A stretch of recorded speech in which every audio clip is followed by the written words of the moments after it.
Hello, friends. Nice to see you. Hi, Dolores. I see you're both on Facebook and YouTube again. Thank you. Greg Mallard. How you doing, Greg? Carmen, I see my Get Well Cat's gift brought you back to health. Laugh out loud. Hi, Joe. Hi, Bonnie. I don't think we're terribly robust as yet, but we do seem to be in better shape.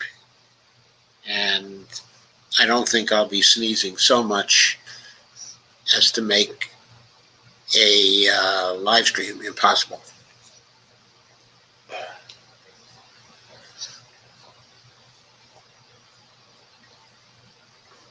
In any case, I'm certainly going to give it a go and hope that my sinus problems stay under control.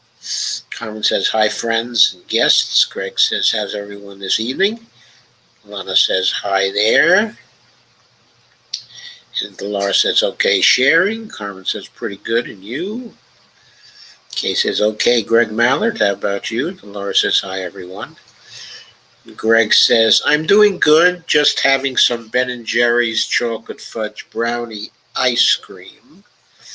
Oh, that sounds good, Greg.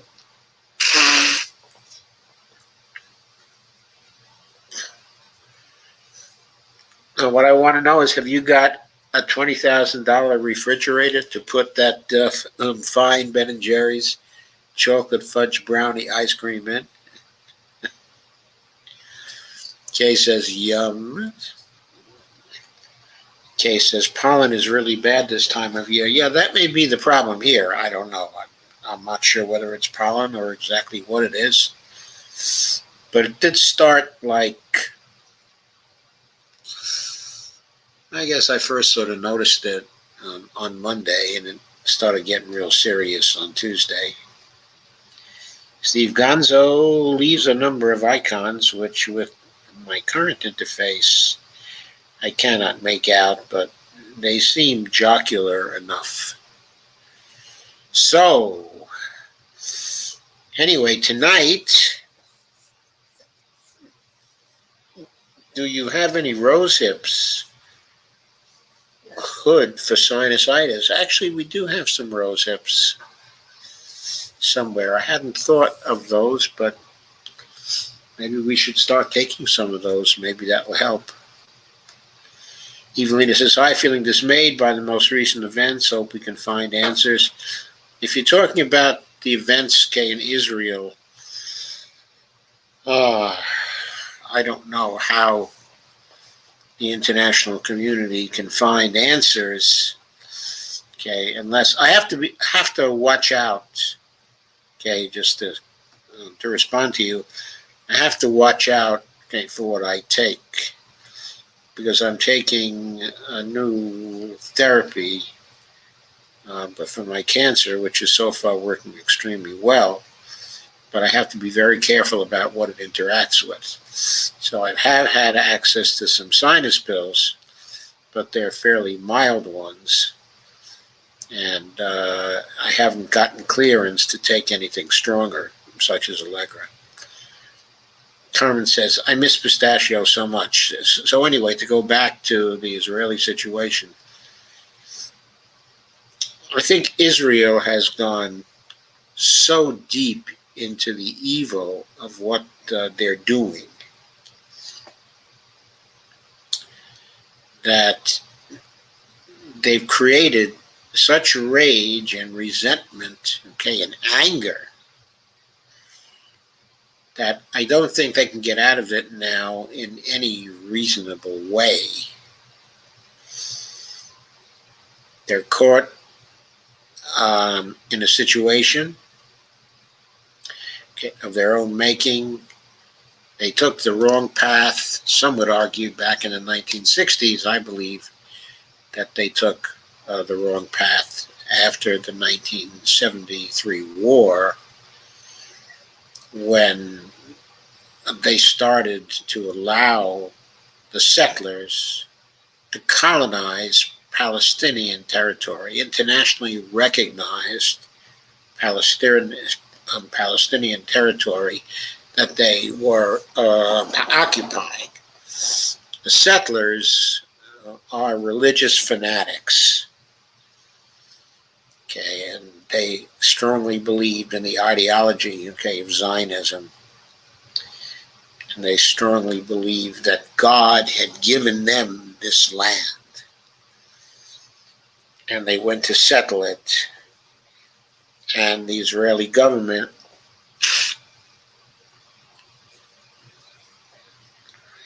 which at the time was much more secular than it is today, but which was also dependent on right-wing parties for support, basically made a deal with the devil and refused to stop the settlers from actually colonizing Palestinian land. And this created a constant source of rage and anger that just has served to torpedo all peace efforts over the years. It's been impossible for any peace efforts to come to a conclusion, a really decisive conclusion. I'm talking about peace efforts between the Israelis, okay, and the Palestinians, okay, because Israel is occupying Palestine, and they've made it impossible to do a two-state solution. They've now created a situation where they can only have a rigorously secular state, okay, and give the same civil liberties and same civil rights to all people within that state. I don't think the Israelis, okay, are up for that. I mean, I think there'd have to be years and years and years of suppression of the conflict situation there. And McKay says, okay, Greg says, try honey and turmeric. McKay says, they're doing the same thing to Muslims that Hitler did to them. I know. It's just obvious. It's obvious, who knows the history, that they're doing the same kinds of things. And that,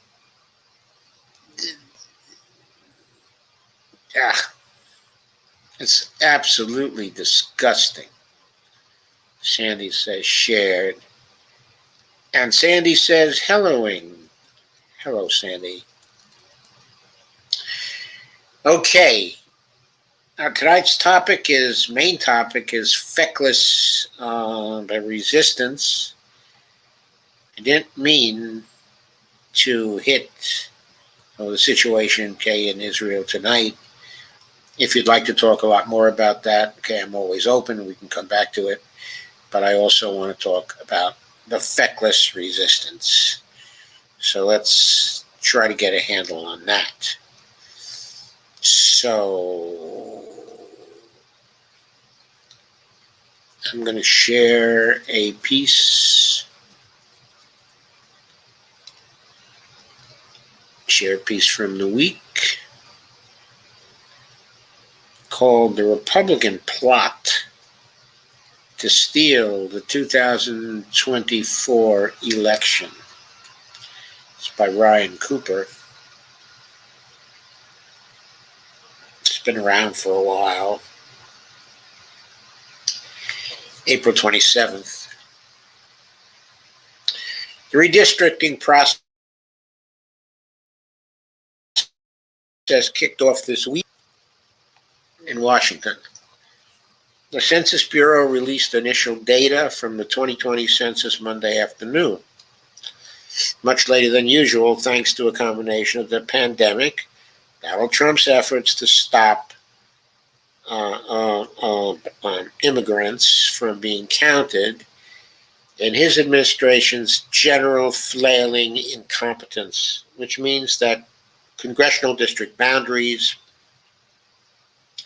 will soon be redrawn to account for changes in population. These changes will probably tend to benefit the Republican Party, as conservatives will get more seats. For instance, Texas will gain 2 seats, well, New York, California, and Illinois will all lose one. One of the ironies here is New York evidently lost a seat by 80 people. Undoubtedly, in that district, there was an undercount of more than 80 people, but people were afraid or just didn't want to return their census forms. And so New York lost a representative due to that. Very, very discouraging. Republicans are also certain to use the process to try to gerrymander themselves as many additional congressional seats as possible by leveraging their control of a majority of the legislatures in the states. That's just the opening tactic in a long-term strategy to abolish democracy and set up a one-party rule. And I think that's a statement of fact by Ryan Cooper. I think he's right in thinking that as a party, the Republicans have a long-term strategy to set up one-party rule in a variety of states. And since they want to totally freeze the electoral college system as well, to do everything they can to ensure one-party rule at the presidential level as well. Okay, now, maybe they aren't guaranteed to have one-party rule at the presidential level, but if you can gerrymander congressional seats and you can gerrymander seats in state legislatures, and you can rig the national elections in that way, even if you have an occasional Democratic president, it's not going to make any difference because that Democratic president can be totally frustrated from a policy point of view, and so such a president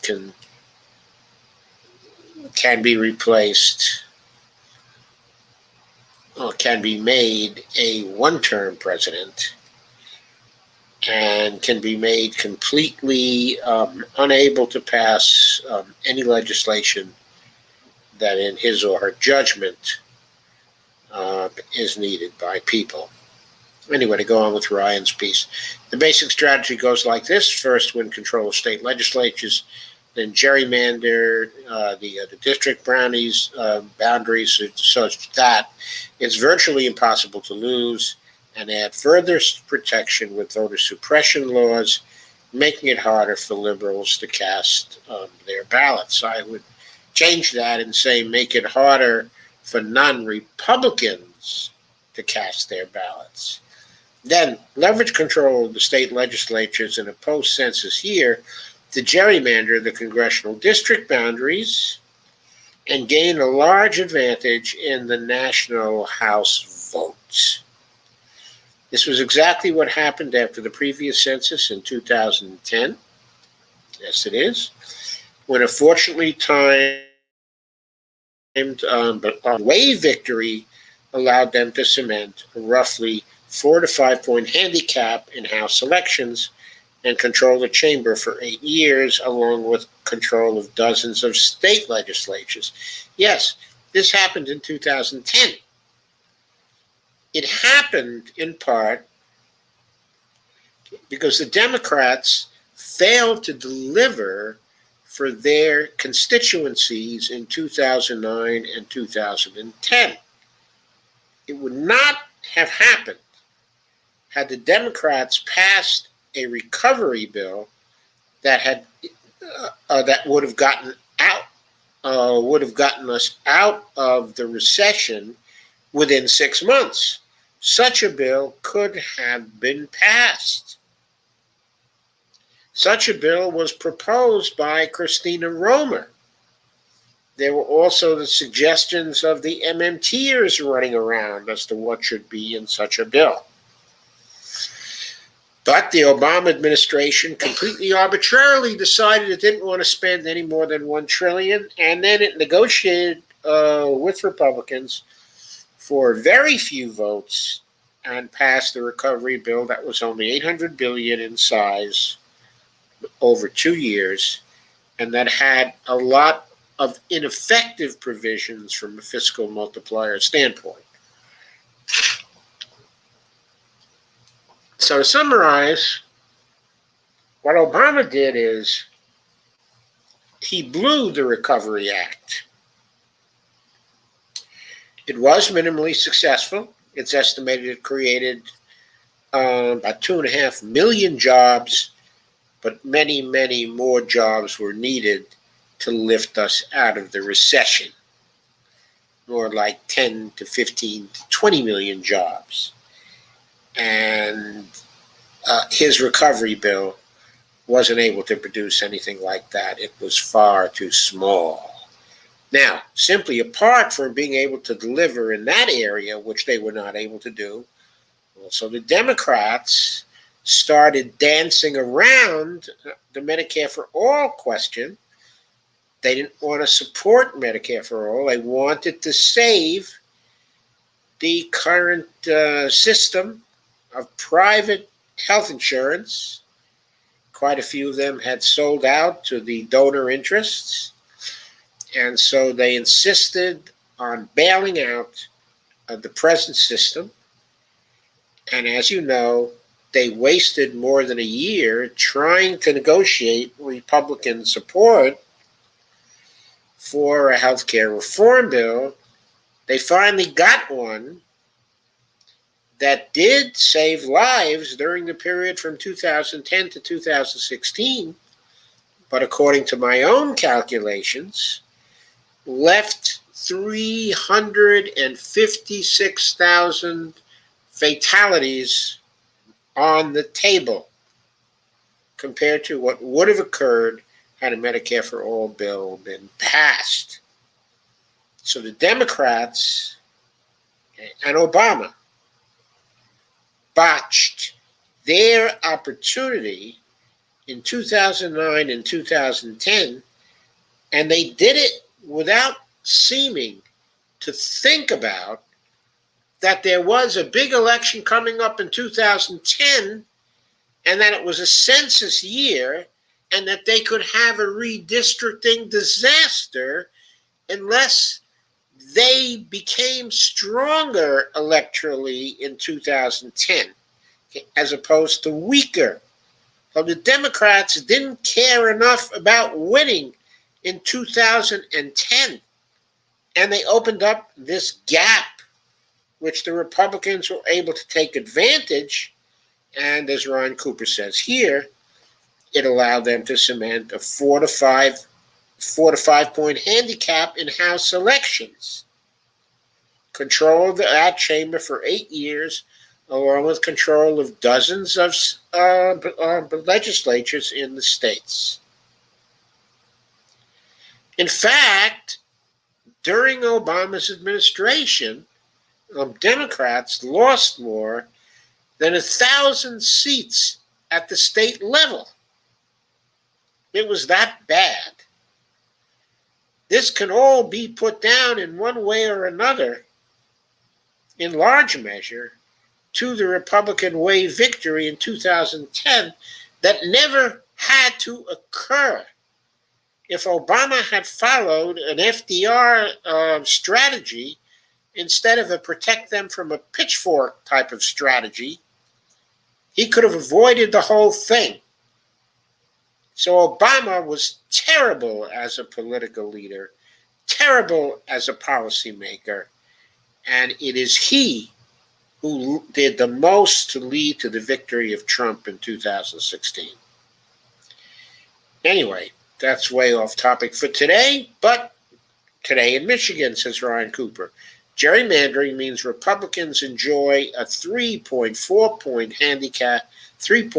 handicap in the state house and a 10.7 point handicap in the state Senate. Why? Because the Republicans swept in 2010. Rick Snyder became the governor. The Republicans controlled the legislature, and they redistricted. They gerrymandered. In Pennsylvania, it's a 3.1 handicap in the House and a 5.9 handicap in the Senate. And in Wisconsin, it's a 7.1 handicap in the House and a 10.1 handicap in the Senate. Okay, it appears the Democrats are coming back both in Michigan and in Pennsylvania, and maybe a little bit in Wisconsin also. But if the Republicans get a further opportunity to gerrymander coming out of the election of 2020, which it appears they've gotten, unless we can stop the gerrymandering and the voter suppression, there's likely to be further disasters in those states. As Ryan Cooper says, though some of those 2010 vintage gerrymanders have been eroded or taken down through the courts, new ones will be attempted in every state Republicans control this year that do not have nonpartisan redistricting commissions, which is most of them. As Ryan Grimm estimates at The Intercept, a fresh, hardcore House gerrymander would likely net the GOP 15 to 20 House seats, easily enough to let them take the majority if the 2022 electorate looks anything like 2020. Thanks to the conservative hammerlock on the Supreme Court, which we can also thank Obama for, because he lost control of the Senate. Why did he lose control of the Senate? Because he blew those initial 2 years. And even though he won again in 2012, since he lost control of the House, he was never able to pass anything after that that was really popular for the American people. They elected Obama in 2012 because they couldn't stand Mitt Romney. That's why. It was because of who the Republicans ran. It wasn't because Obama himself was so popular at that time anymore. The bloom was off the rose by then. He didn't have the popularity necessary to overcome strong opposition from a Republican House when it came to the kind of spending that would be needed to impress people with his achievements. So, and thanks to the hammerlock on the Supreme Court, the new gerrymanders and vote suppression measures are virtually guaranteed to be blessed as legal, quote unquote.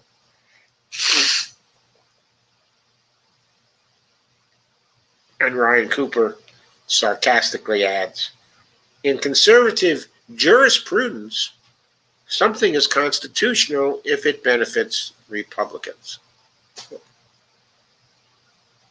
It's impossible to gerrymander the Senate, of course.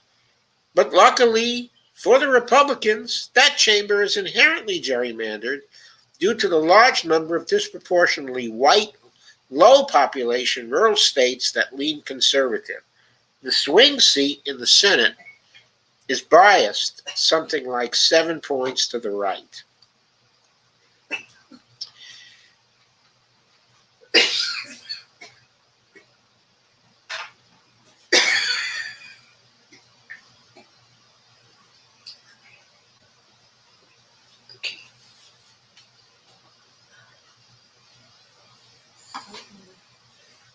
Okay, that was a big cough for Bonnie, so. But she's okay, but you just had to go into the other room. If the GOP can win the House and the Senate in the midterms in 2022, and if they retain control of a handful of swing state legislatures, they will be in a perfect position to steal the presidency in 2024. As Jonathan V. Last explains at The Bulwark, it would be quite simple to steal a presidential election within the formal rules of America's electoral system, though of course it would be a blatant violation of the entire spirit of the Constitution, the anachronistic, nonsensical legal structure that governs presidential elections says that if Congress does not certify a majority winner in the Electoral College, then the next president will be chosen by a vote of the House for each state, but each state, the delegation, bizarrely gets only one vote. Wyoming's one representative will get the same sway as the 50-odd representatives from California. The vice president would be chosen by the Senate, okay, a relic of the old rules in which that office had a separate election. Incidentally, one gets a sense of how utterly goofy the presidential election process is by considering the fact that not only is it possible to tie the above House vote, since there are 50 states, it is also possible to tie the individual state delegation votes, because numerous states have an even number of representatives. There's no process to break such ties, and the process has not been used. This process has not been used since 1824. At any rate, it follows that if Republicans have a majority of the House delegations in 26 states, as they currently do, despite being in the minority overall, they only have to foul up enough state certifications to prevent an electoral college majority, and then have their delegations from the states hand the presidency to their own candidate, no matter how badly he or she lost the popular vote. The Republicans have been clearly signaling for months they're going to try this. Indeed, they have already tried something like it in 2020. Trump filed dozens of lawsuits attempting to stop the state vote certifications based on fabricated accusations of voter fraud, and tried to bully Georgia Secretary of State Raffensperger into meddling with the vote totals in his state. When that didn't work, Trump sicked the violent mob on the Capitol to halt the certification in the Congress. The Capitol putsch was an act of desperation, but a majority of House Republicans did indeed vote to overturn the 2020 election, even so. Trump also came quite close to disrupting the certification in Michigan, which only happened because one Republican member of the Electoral Oversight Board, Aaron Van Langeveld, refused Trump's threats and entreaties. As last notes, the Republicans are now taking ever more extreme steps to make sure that doesn't happen again. Van Langeveld has been sacked and replaced with the GOP apparatchik. Most Republican elected officials who did not try to overturn the 2020 election or otherwise criticize Trump have come under ferocious pressure from conservative media, state parties, and their own voters. Several have announced their retirements or are facing primary challenges. Raffensperger has also drawn a primary challenge, and the Georgia state legislature now has asserted direct control over the state's electoral oversight board as part of the state's Republican legislators have proposed a law allowing the state legislature to overturn the state's presidential election results at any time before the inauguration. Just like Trump's plot to steal the 2020 election, it's all happening in plain sight. If they succeed and take full control of the federal government, it would be a trivial matter to rig the electoral system such that Democrats cannot ever again win national power. Similar to the strategy their ideological ancestors used to create Jim Crow, they could simply pass a bunch of facially neutral laws that make it exceptionally difficult to vote in cities or in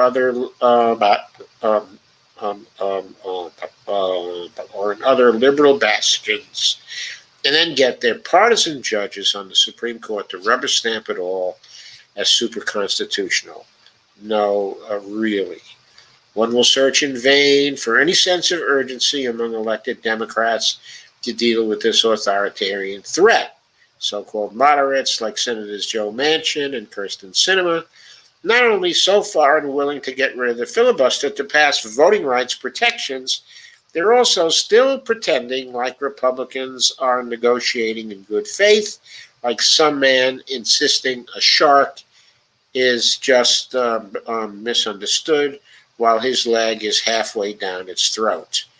If they don't black in and reckon with the parlous state of American institutions, get behind strong protections for voting rights and a ban on partisan gerrymandering at a minimum, 2020 might be the last competitive election in U.S. History. So that's the dire warning of Ryan Cooper, okay, on April 27th. And I fully agree with his analysis. It is very, very possible. And yet we have these Democrats sitting here doing nothing. Doing nothing.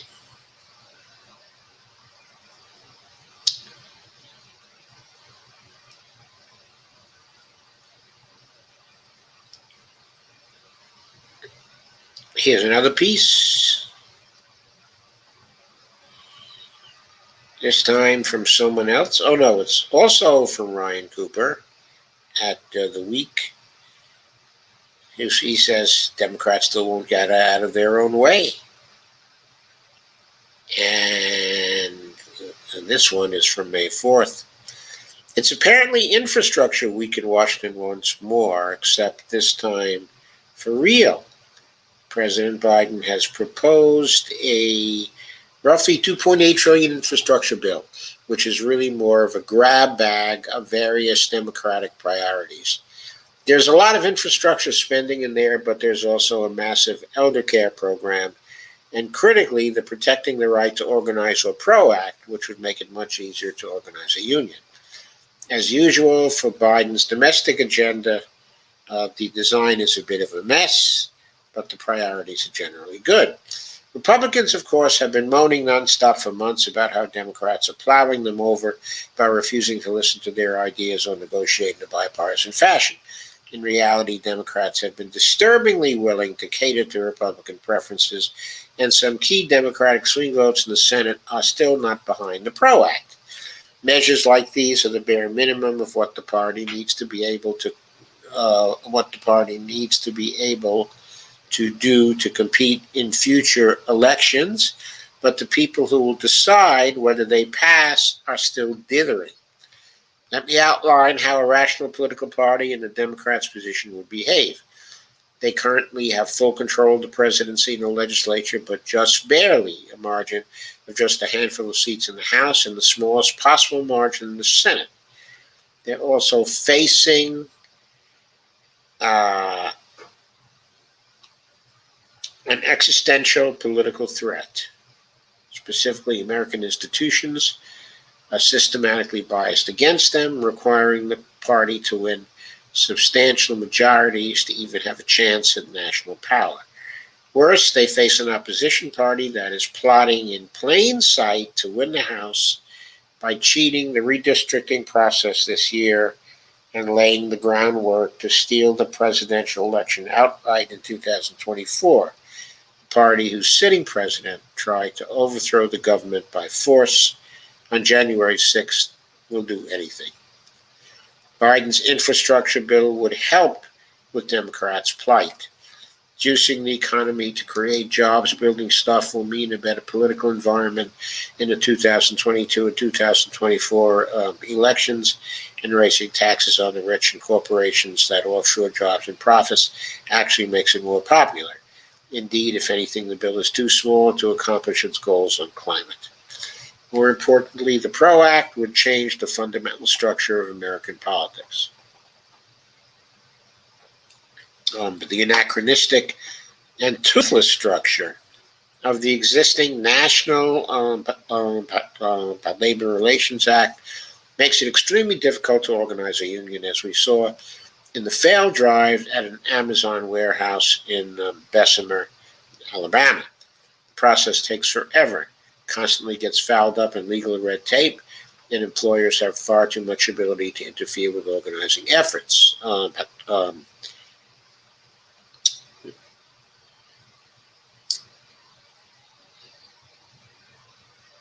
And they interfere illegally quite often. Because the National Labor Relations Board, which oversees union legal matters, has few ways to discipline scofflaw bosses. By making it dramatically easier to organize a union and for unions to support each other politically, we would likely see a huge upsurge in labor organizing. Most of that would redound to the benefit of Democrats. Organized labor used to be the beating heart of democratic politics, both tactically and morally.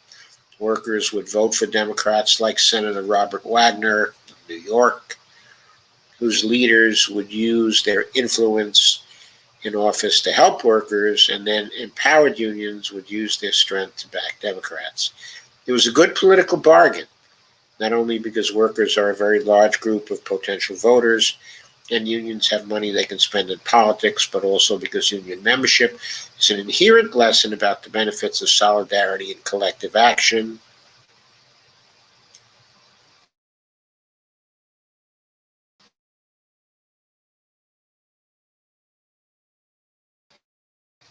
And for the left, somewhat like evangelical churches do on the right. But the Democrats were never a full-fledged labor party. Starting in the 1970s, they betrayed their union constituents. They eventually participated eagerly in the neoliberal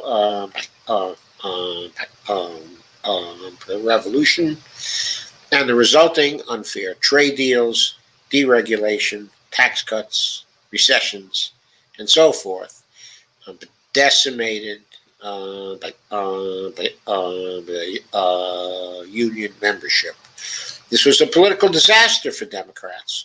Former party strongholds like West Virginia and Wisconsin have become conservative or even reactionary, in part because their unions are a shadow of their former strength. So passing the infrastructure bill and reversing some of the damage of neoliberalism is a matter of basic political self-preservation. To be fair, even many establishment Democrats seem to see the logic here.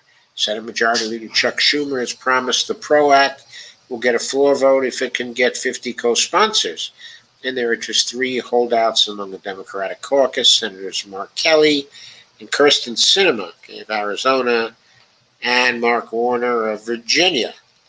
Their motivation is probably some combination of the typical centrist mindset, where trying to avoid doing anything is somehow, quote, responsible, unquote, and outright corruption, the last factor predominating in the case of Warner, who represents a deep blue state yet remains one of the worst corporate sellouts in the party.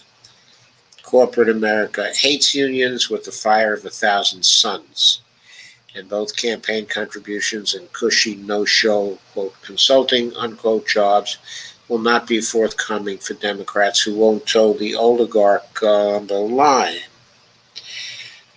Worse, it's not clear that the PRO Act could be included in the reconciliation bill because it doesn't directly affect the budget, meaning it may not be able to pass even as part of a larger infrastructure package because the Senate filibuster is reformed or abolished.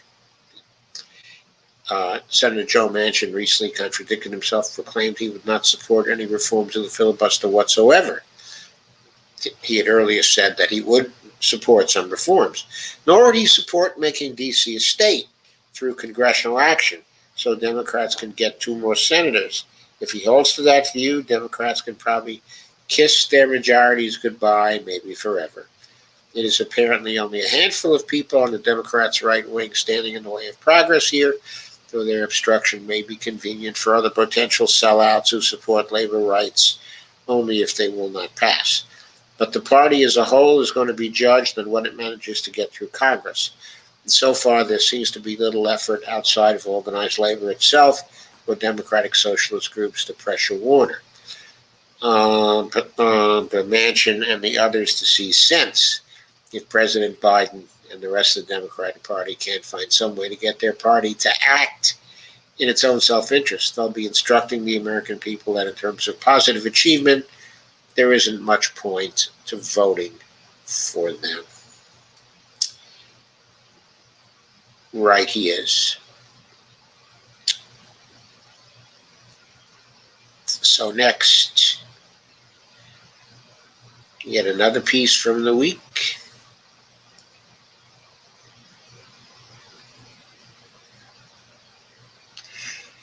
This one, also by Ryan Cooper. I didn't think all three were by Ryan, but there they are. Democrats are fiddling while Republicans prepare to burn down Rome. Yes, Republicans are fiddling. The elephant has the donkey on its back. Liz Cheney is all but assured of being removed from her third-ranking post in the leadership of the House Republican caucus. Her fate is punishment for not supporting Donald Trump. She is only the most high-profile victim of a sweeping party purge of Trump critics, particularly those who refuse to go along with his effort to overturn the election and install himself as president. First through legal chicanery, and then through a putsch. Republicans have made their intentions crystal clear. The party is now fully a Trump personality cult, and no opposition can be brooked. Senator Lindsey Graham straight up admitted to Bloomberg that, quote, if you tried to run Trump out of the party, he'd take half the party with him, unquote. As Greg Sargent argues at the Washington Post, the groundwork has now been laid for Republicans gerrymandering and vote suppressing their way to control of the House and then to stealing the 2024 election and very possibly setting up a one-party state. Yet many Democrats are bizarrely blasé about the dire threat both their party and their country is facing. Senate moderates Kyrsten Sinema, Arizona, and Joe Manchin of West Virginia have thus far refused to abolish or reform the Senate filibuster, which will be a necessity for passing any voting rights protections that would allow for fair elections. Many others are queasy about the tax hikes package with Biden's infrastructure and welfare plans, which are vital for protecting Democrats, their majority, but harmful to their donor class. These moderates' timidity and corruption might well spell the end of the American Republic. The Washington Post reports that numerous Democrats are getting cold feet about Biden's proposed tax hikes. Sean Maloney, Democrat of New York, is worried they'll hurt vulnerable Democrats in the 2022 midterms. I guess he considers himself to be vulnerable in the midterms, but I'd say to him, he'll be even more vulnerable if he doesn't get in those tax hikes, on the rich, which most Democrats are for, a very, very heavy majority. The Manchin thinks the 28% corporate tax rate is too high. Senators Ron Wyden of Oregon, Sherman of Ohio, Mark Warner of Virginia are apparently working on an alternative to Biden's international tax proposal that is more similar to what Trump signed in 2017. Senator Menendez of New Jersey thinks Biden's proposed capital gains tax hike is too high. Representative Cindy Axne of Iowa is skeptical of closing the wildly unfair, quote, stepped-up basis tax loophole for ultra-wealthy heirs. In other words, that's where when you inherit something, say a piece of property, from your parents, and say that property has increased from, let's say, $10,000 in value to $200,000, in value, then because of the stepped-up basis tax loophole for ultra-wealthy heirs, they get to escape the gain from $10,000 to $200,000, and they get to state that the basis for their future taxation is going to be the $200,000 market value that they got the property at the time of their inheritance of it. That's the stepped up basis tax loophole. That's the most ridiculous thing I've ever heard. It's only the Republicans could pass that. It's utterly ridiculous. The political reasoning here is ludicrous. For one thing, several polls now have shown that Biden's infrastructure bill polls better when messaging about the included tax hikes on the rich are included. He also promised to hike taxes on the rich during the campaign, and studies have shown that presidents tend to be punished for not fulfilling their campaign promises. Well, he's not doing very well on the fight for 15 either, is he? More broadly, doing so would fit with the Democrats' brand as being the party that supposedly stands with the middle and working class against the ultra-rich. The oligarch class is broadly unpopular in the abstract. Jeff Bezos spending $500 million on a super yacht, complete with a second smaller yacht because the first one doesn't have space for a helipad somehow, while 37% of Americans could not cover an unexpected $400 expense out of pocket, indicates an economy that is wildly out of whack.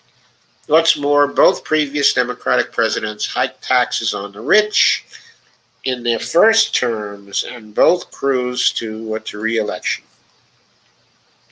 That's about the only thing people liked, okay, that Obama did, that he hiked taxes on the rich. Right? More important still is what this tax money is for. Compensation for Biden's infrastructure and welfare plans. I have my criticism of these plans, but doing something like this must be a key part of Democrat strategy for the next few elections. As Biden himself has argued, it is vital to pass some big spending packages, both as concrete accomplishments that help a lot of people and as broader support measures for the economy. The last jobs report was far weaker than expected, which may indicate that full recovery will be more than a year off. Even if it's a small political risk to raise taxes on the rich, leaving the economy in poor shape is absolutely certain to harm Democratic fortunes badly. That's exactly how the party flushed its last House majority down the toilet in 2010. See, Ryan remembers that as well as I. And besides, if these tax hikes are no good, fine. Who cares? Just borrow and increase the deficit. I would say, of course, just mint the platinum coin and increase the deficit. Don't borrow. That opens you up to Republican scaremongering about borrowing.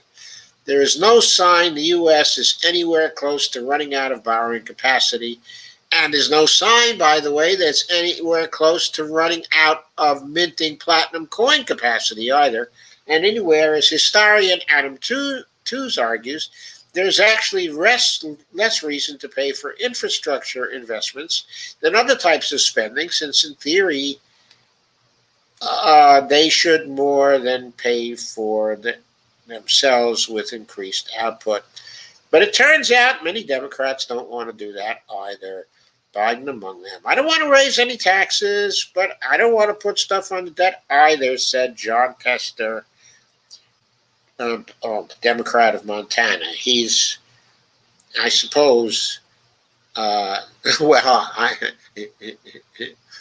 suppose both he and Joe Manchin are the two best examples of Democratic Hamlets right now. Can't make up their minds. Told the Wall Street Journal, we've got to get back to managing the size of our debt compared to the size of our economy. Why, John Tester? Why? Why does the debt to GDP ratio have to be significant at all? I tell you now that it doesn't matter how high the debt to GDP ratio is. It is not a measure of fiscal sustainability because the government is not a business. It creates its own currency, and its fiscal sustainability is not at all affected by the debt to GDP ratio, except for the fact that some jerks like you think that somehow we can't afford to spend if we have a high debt to GDP ratio. Senator Mark Kelly told Axios, passing big spending bills without pay for was also required getting rid of the filibuster. Again, apparently a non-starter among key votes. It simply beggars belief to think these Democrats are earnestly concerned that modestly hiking taxes on corporations and ultra-wealthy heirs or axing the filibuster will doom their re-election campaigns. The only thing that could possibly explain why so many Democrats are dead set on repealing Trump's cap on state and local tax deductions, 56% of the benefits of which will flow to the top 1%, is corruption. They're listening to rich donors and lobbyists and are keeping one eye on their future career prospects. Voting to raise taxes will infuriate the wealthy and well-connected, and cushy post office buck-raking careers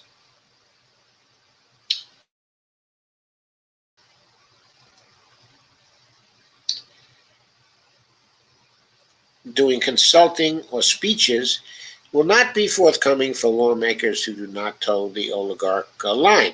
So unless something changes, the swing vote Democrats will decide whether the party can pass anything so as long as it holds the majority in Congress, which would vanish at any time if one of the 9 senators in states where they would be replaced by Republican governors dies, aren't going to allow voting rights protections to pass or tax hikes on the rich or popular programs to be paid for with borrowing. They're facing the biggest threat to America's democratic institutions since 1860, and they're still wringing their handkerchiefs and trying to save the pet loopholes of their paymasters. The bleak irony of this attitude is that it is hellishly risky, even in terms of plush lobbying careers for liberal sellouts. If Republicans succeed in their next attempt to overthrow democracy, there will be no reason whatsoever for corporations to bribe hire corrupt liberal ex-politicians.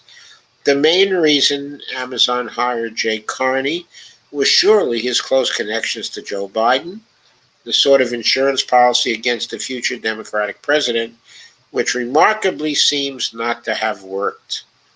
Under permanent Republican rule, that kind of investment will be pointless. Yep. Those were 3 great columns I just went through by Ryan Cooper.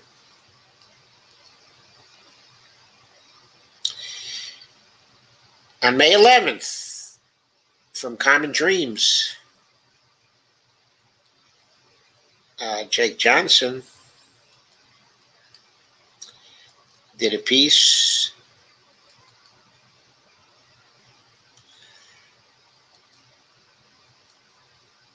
called Left Says Senate Democrats Face Existential Choice. Kill filibuster or watch democracy die.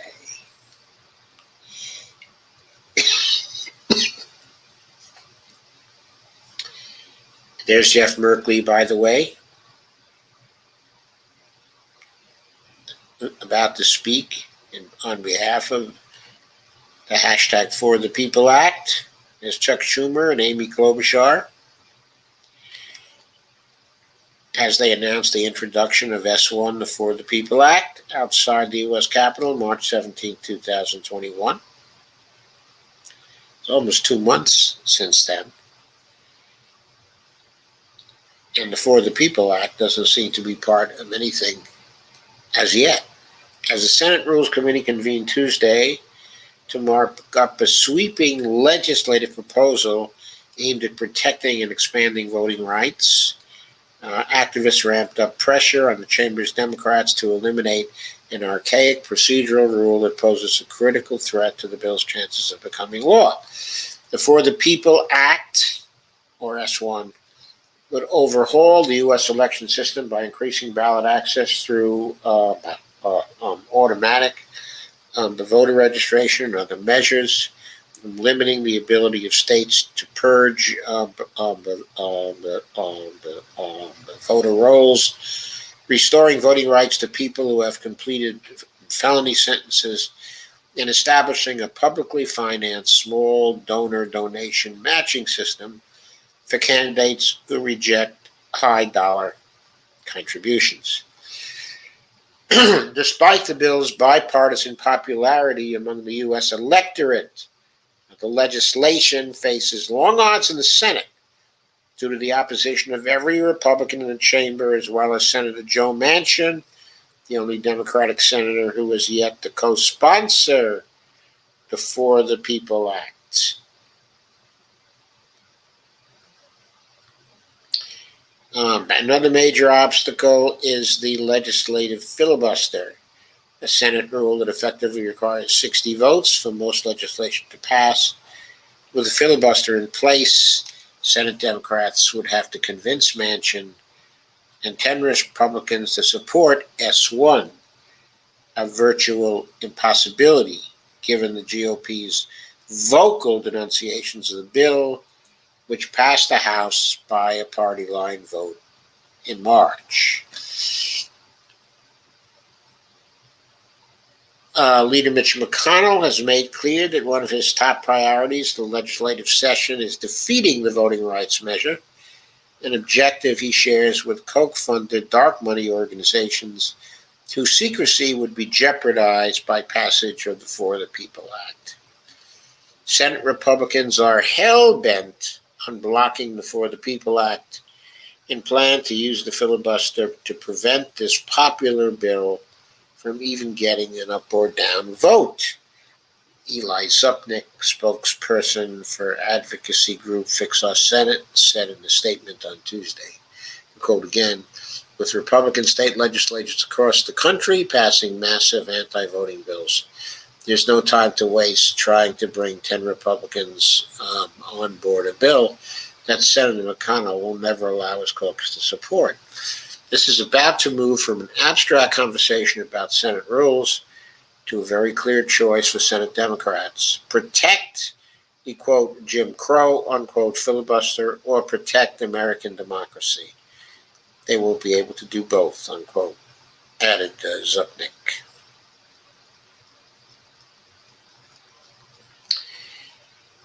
So ahead of Monday's hearings, Senate Democrats enacted several tweaks to S1 in an effort to assuage state and local election administrations concerned about implementing the bill's early voting and voter registration provisions. As the Washington Post reported last week, among latest changes is a tweak to one of the bill's key mandates, requiring states to provide at least 15 consecutive days of early voting with polls open at least 10 hours a day. The revisions now provide limited exemptions for jurisdictions with fewer than 3,000 registered voters, as well as those jurisdictions that mail ballots automatically to all voters, unquote. Quote, the changes also loosen the requirement that early voting be offered on the Monday before Election Day. Quote, after some officials raised concerns about the administrative burdens, the Monday voting would now become optional, though jurisdictions would still have to meet the 15 consecutive day rule. And there's a tweet from Senate Democrats that Mississippi GOP Senator Roger Wicker asked, quote, what's wrong with variety when it comes to the way states run their elections, unquote. You need to watch at Senator Jeff Merkley's response. We need the hashtag For the People Act. And there's a video in this article from Senator Merkley explaining why variety is not so hot when it comes to running state elections. It's unclear whether any changes to the bill will be enough to sway Manchin, let alone Republican senators. In a March statement, Manchin said Senate Democrats, quote, must work toward a bipartisan solution on voting rights. Somebody's got to sit Joe Manchin down and give him a lecture on Catch 22. And the person to do that, the only person who could probably do that, is Joe Biden. He needs to get Manchin on the carpet at the White House, and he needs to really give him the Lyndon Johnson treatment. Make sure he votes for and supports S1. Tuesday's Senate Rules Committee hearing on S1 came as Republicans across the nation, from Texas to Florida to Georgia to Iowa, continued rushing ahead with hundreds of bills that would restrict ballot access by imposing voter ID requirements, rolling back the mail-in voting, and curbing the use of drop boxes. Here in the 21st century, we're witnessing an attempt at the greatest contraction of voting rights since the end of Reconstruction and the beginning of Jim Crow, said Chuck Schumer Tuesday during the committee markup. Crucial step toward bringing the bill to the floor for a final vote. The bill before this committee has a very simple premise: make it easier and not harder to vote. S1 would nullify many of these voter suppression laws and protect the rights of American voters, whether they cast their ballots for Democrats or Republicans, unquote. In an interview last month, Schumer said failure to pass S1 is not an option, and that, quote, everything will be on the table to get it done, unquote. Ellen Cialis, press secretary for the youth-led Sunrise Movement, said Tuesday that, quote, unless he's lying to us, this means Senator Schumer must commit to abolishing the filibuster. Pass the For the People Act swiftly, and urgently. Well, folks, I wouldn't put it past Schumer to be lying to us, but if Cialis really thinks that he's serious, then she needs to get Senator Schumer to trigger the nuclear option against the filibuster right away and put Manchin in the spotlight. See if he will vote against or whether he'll stick with the party. And the same for Sinema.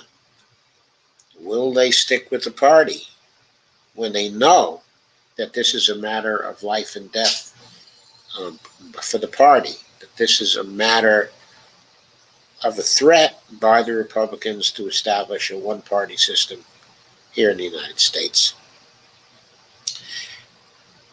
But to eliminate the filibuster would require the support of every member of the Senate Democratic Caucus and a tie-breaking vote from VP Kamala Harris, a level of support Democrats don't currently have due to opposition from Manchin and Kyrsten Sinema.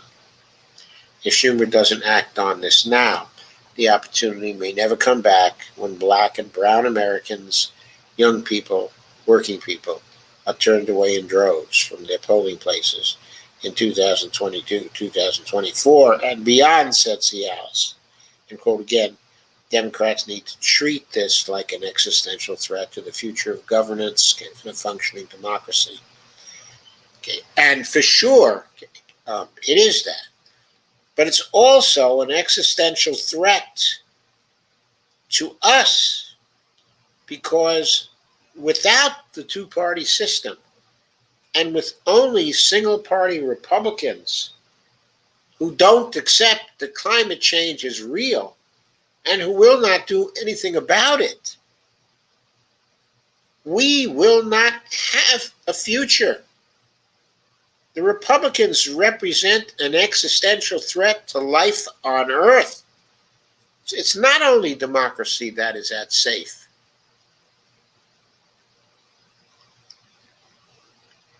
We are all endangered by this one-party system the Republican Party is trying to set up.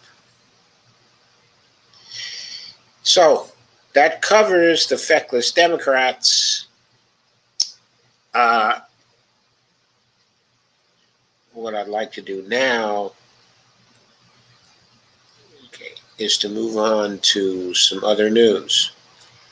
First, there was a really nice piece by Matt Stoller, which appeared on his Substack. That's a very, very good writer and researcher.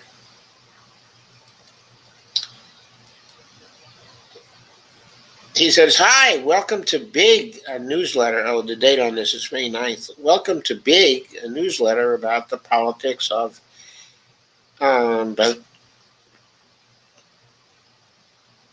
monopoly. If you'd like to sign up, you can do so here or just read on. Today, I'm writing about Joe Biden's attack on vaccine monopolists. What happened is a bit technical and involves a bunch of weird international agreements on patents and IP, but the short story is that what Biden just did could be as significant as Reagan firing the air traffic controllers in 1981, or Teddy Roosevelt taking on J.P. Morgan in 1904 over a giant railroad combination. It's a signal that the American order is changing. Plus, beef prices are at record highs, so why are cattle producers going bankrupt? And why did we face meat shortages during the pandemic? I talked to South Dakota ranching advocate Bill Bullard about why our national food systems are collapsing. That's a picture of Catherine Tai, who is the new U.S. Trade representative. 3 days ago, she announced that the United States supports a global waiver on intellectual property protections for COVID vaccines. There are two excellent vaccines. The first is produced by a partnership between industry giant Pfizer and the German company BioNTech. And the second by multi-billion-dollar startup success story Moderna in a partnership with the National Institute of Health. Biden took the first step in legal process to force these firms, among others, to share their technology. The announcement sent shockwaves throughout the world. French President Emmanuel Macron jumped on board. Director of the WHO, I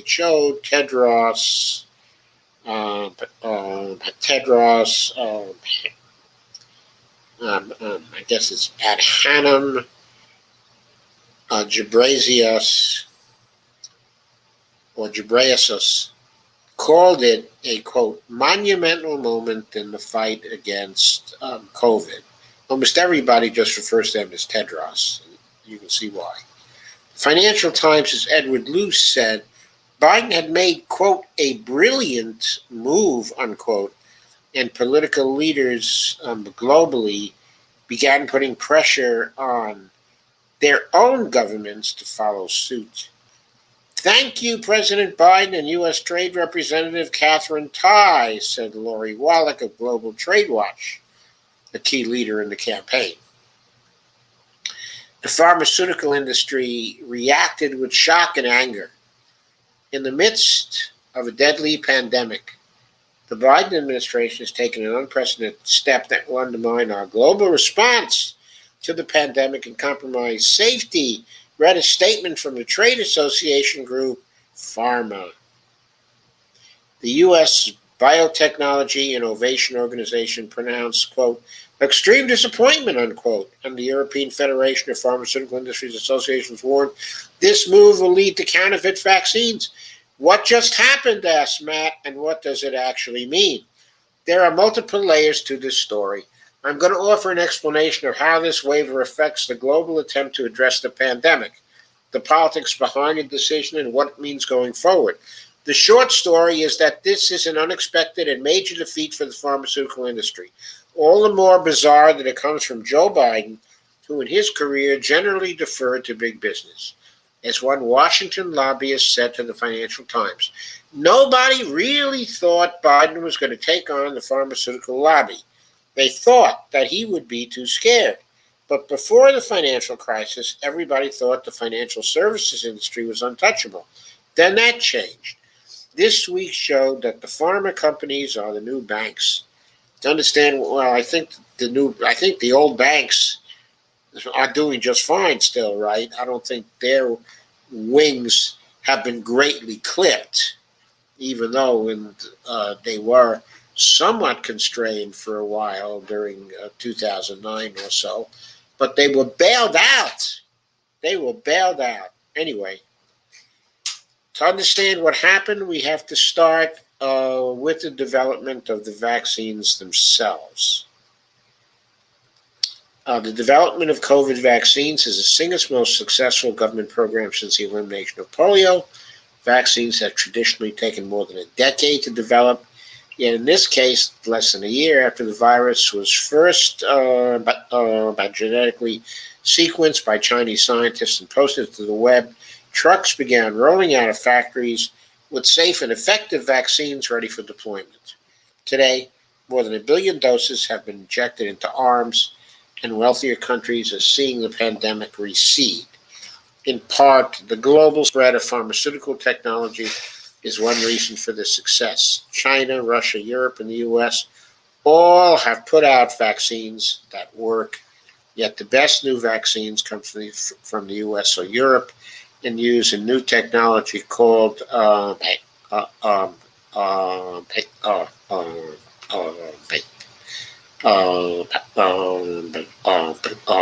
called mRNA. The old way of making vaccines consisted of growing a weakened or deactivated germ, which would create an immune response by getting your body to respond to something that looked like a deadly virus. But making these kinds of viruses was cumbersome because they have to be grown and they don't always work well. Flu vaccines are grown in chicken eggs, for instance, and that takes a long time. The mRNA vaccine, by contrast, is not a weakened germ. It is a set of instructions to your body to produce a custom-designed protein shaped like a part of the COVID virus, which your immune system then responds to. In doing so, you acquire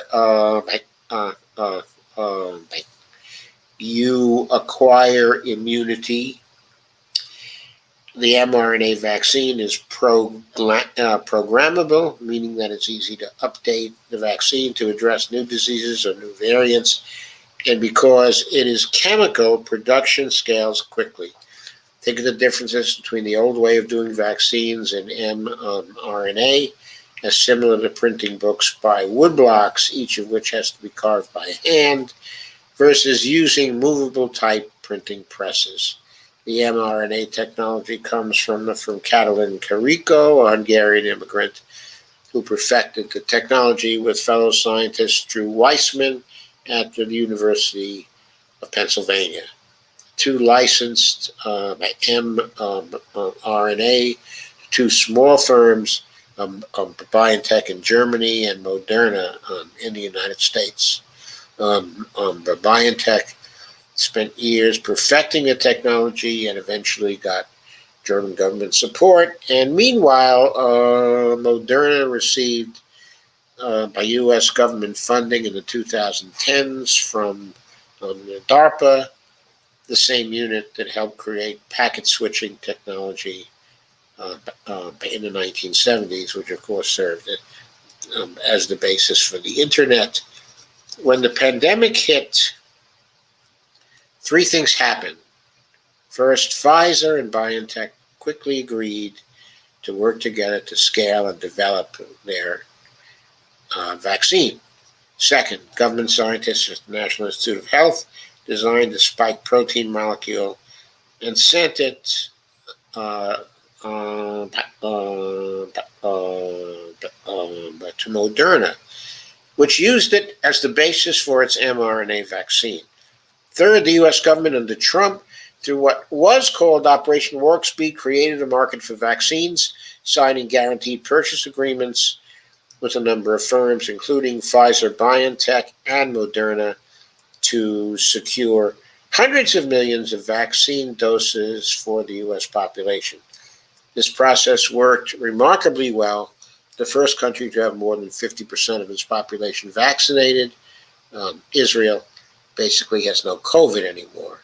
and COVID is dropping rapidly elsewhere, these vaccines have been widely deployed. If we could deploy vaccines worldwide, we could effectively eradicate COVID, or at the very least, make the outbreak of new variants that can evade the vaccines much less likely.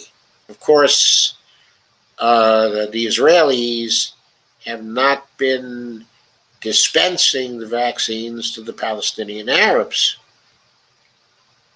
No, they have not been doing this, okay, in the occupied lands.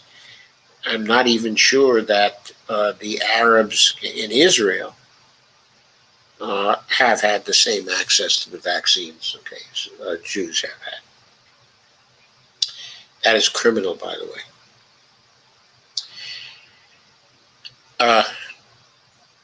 Where there's great success, there's great money. Pfizer is projecting it will make $26 billion in 2021 from its vaccine, and Moderna will make $18.4 billion. That's a good thing. These firms should make large sums of money from a fantastically useful vaccine, even though the technology was publicly financed. Still, despite this success, there's a significant vaccine shortage. The world will need 10 to 12 billion to be fully vaccinated, and Moderna and Pfizer BioNTech won't produce that much. Pfizer BioNTech, for instance, has forecast 2 billion doses in production in 2021, and Moderna will make something on the order of 1 billion doses. That's a lot, but it's just not nearly enough. Indeed, at this rate, some countries aren't going to start significant vaccination campaigns till 2023. That's quite dangerous, because if the pandemic keeps raging, it's more likely that a vaccine-resistant COVID variant emerges. If that happens,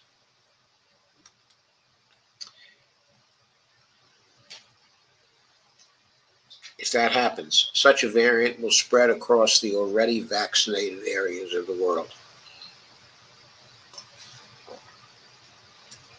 So making sure we have a global vaccine campaign looks like a logistical challenge, but also a necessary one. That said, there's a fly in the ointment, a ghoulish incentive at work for Pfizer, BioNTech, and Moderna. On an investor call last month, the CFO of Pfizer,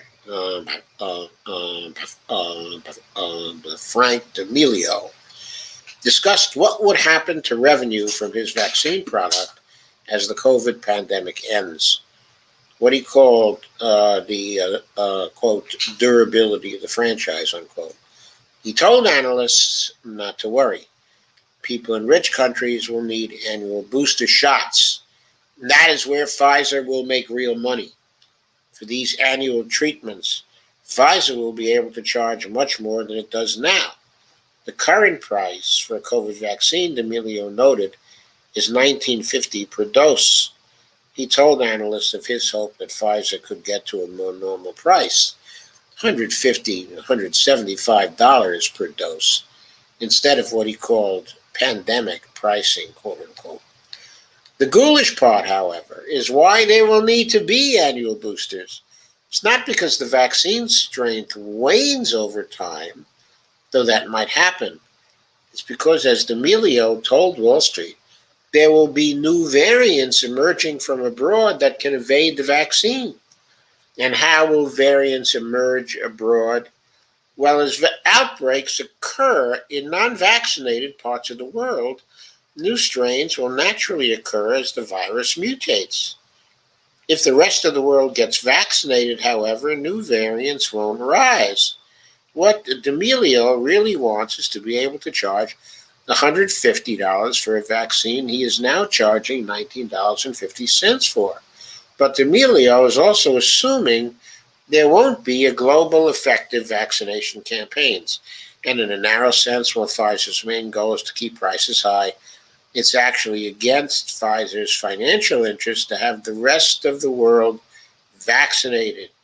If the world gets vaccinated, Pfizer won't necessarily be able to sell expensive booster shots in rich countries who can afford them. Yikes. The corporate world, sans Pfizer, has a strong reason not to want the vaccine-resistant variant. The new variant of COVID could force the world back into lockdown, which is expensive. The International Chamber of Commerce, hardly a bastion of lefties, put out a study asserting that not sufficiently vaccinating poor countries will cost $9.2 trillion, with healthy countries like the United States bearing half the cost. COVID isn't good business for most firms, but it's great for Pfizer and Moderna. So what is the holdup for global vaccination? One argument is that there isn't immediate ramp-up capacity to make the doses we need, both the factories and trained personnel, and the inputs necessary to make the mRNA vaccines.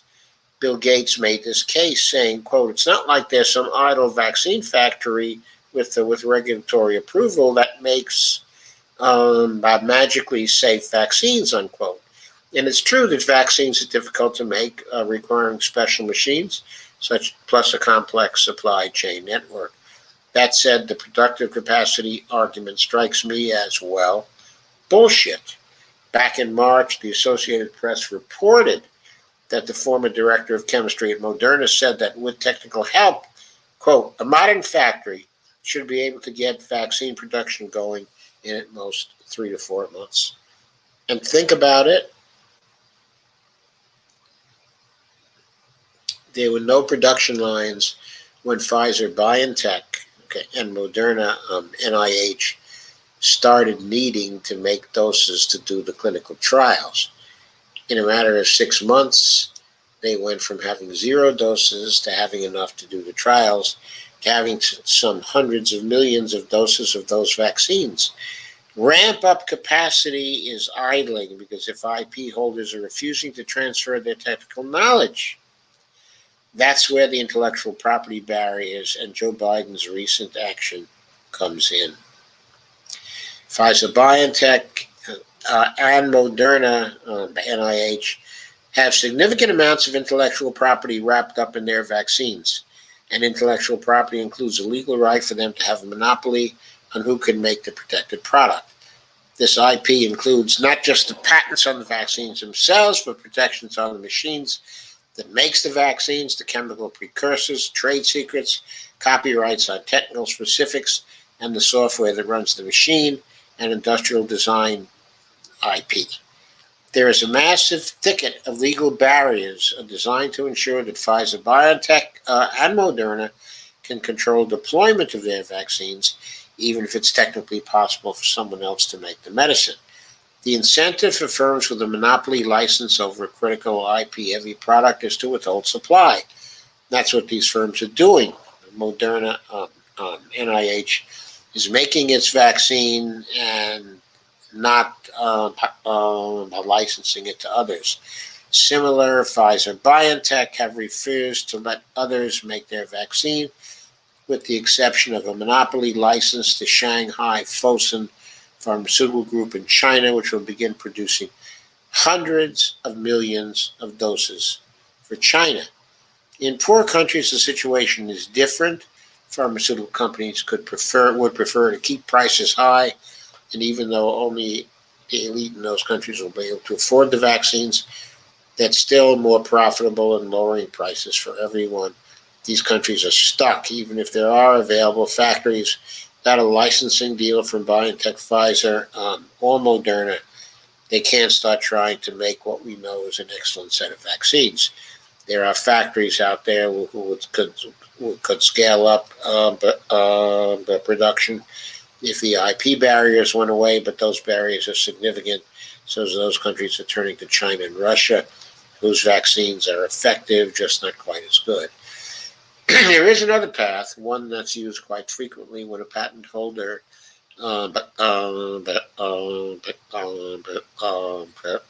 simply refuses to negotiate.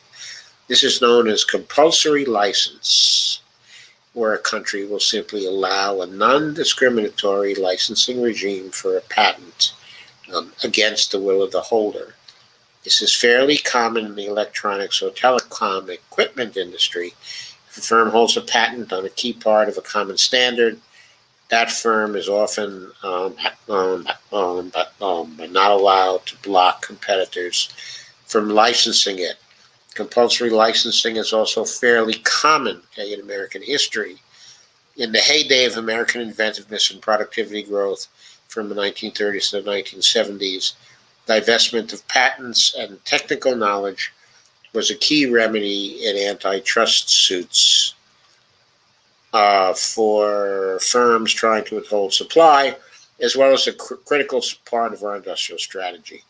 I got a list of antitrust cases in 1952, and the DOJ antitrust division forced an end to anti-competitive uses of patents over 100 industries, from electric lamps to variable condensers to wrinkle finishes for paint to telescope grocery carts.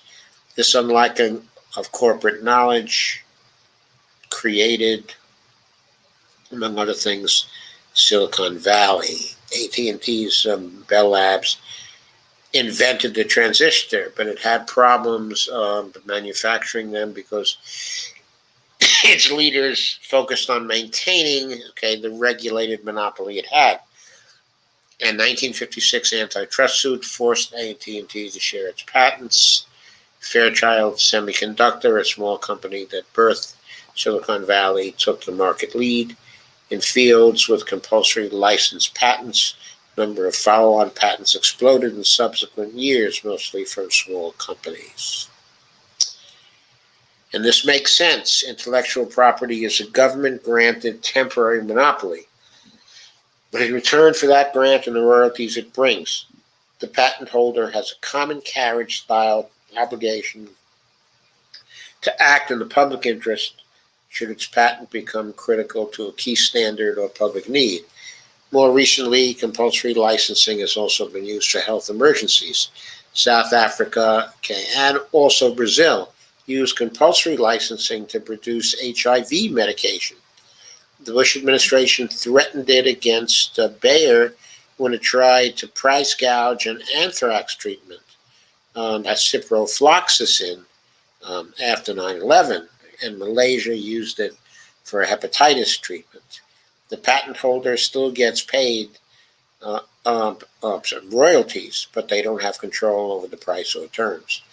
Indeed, the mere threat of a compulsory license is often enough to get pharmaceutical companies to cut a deal to produce or to change pricing terms. Still, not every country has pharmaceutical factories, so you don't just need compulsory licensing, but also the legal ability to export from countries with factories to countries without them. Previous instances where we needed to relax IP for health emergencies, everyone benefited.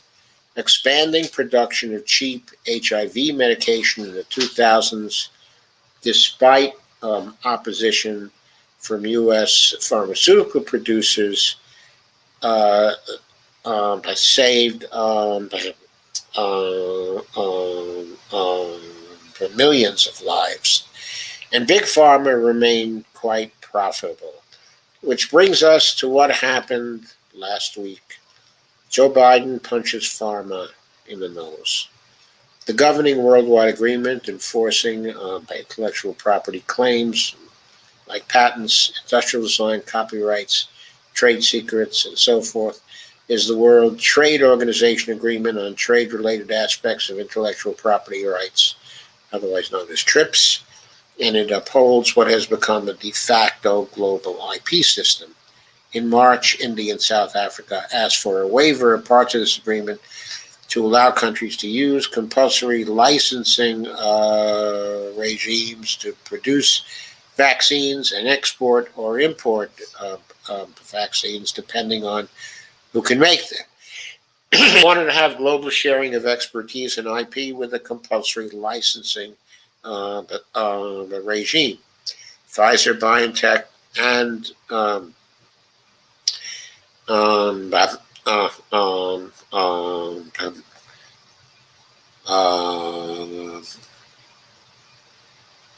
and Moderna would get royalties from anyone making their profit. their product, but they couldn't stop anyone from actually producing it. It takes a consensus of the WTO member countries to push through a TRIPS waiver. And with the U.S. opposed, it wasn't even possible to start, but to negotiate on the text of what that waiver would cover. But if the U.S. supported such a waiver, it might seem inevitable that compulsory licensing and exports would be on the table. Vaccine producers like Pfizer, BioNTech would start cutting deals with local producers to expand their production. Remember, it's not compulsory licensing that matters. It's the threat that they would have to deal with compulsory licensing. So the question for the Biden administration was to whether to support starting to negotiate at the WTO for a TRIPS waiver for COVID vaccines. As the Daily Poster noted, Joe Biden and many of his administration seemed unlikely figures to stand up to pharma, as they have deep ties to the industry. Secretary of State Tony Blinken, White House official Stephen Ricchetti, Deputy Chief of Staff Jennifer O'Malley Dillon, all had pharma as clients prior to entering the administration. Moreover, as Senator, Biden himself voted against the U.S. government's ability to control prices of products developed with public money.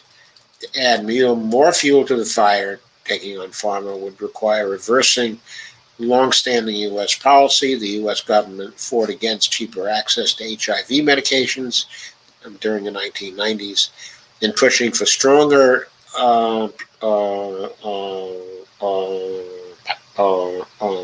the patent protections for pharma has been a key foreign policy strategy for decades. Under Trump, the U.S. wouldn't allow negotiations for such a TRIPS waiver over COVID vaccines to start. There were, however, other foreshadowings. Biden promised to waive IP rights when he was campaigning for president. And before Biden, Trump and the Democrats had actually faced down pharma in renegotiating NAFTA, which laid the groundwork for this battle. Still, it was a huge shock when Biden flipped the U.S. position last week. As United States Trade Representative Catherine Tai made the announcement that the U.S. supported a waiver to allow compulsory licensing and exports for COVID vaccines, and that she was going to negotiate at WTO to make that happen. And there's a statement there and a tweet. And Matt goes on, why the radical change? First, there was a knockdown, drag-out fight across American political institutions with hundreds of members of Congress involved in civil society groups and pharma lobbyists battling it out. This gave the Biden team a political opening. There are two reasons the administration then supported the waiver. The first is that the Biden administration really doesn't want COVID variants to return and force another lockdown. The second is geopolitics and vaccine diplomacy.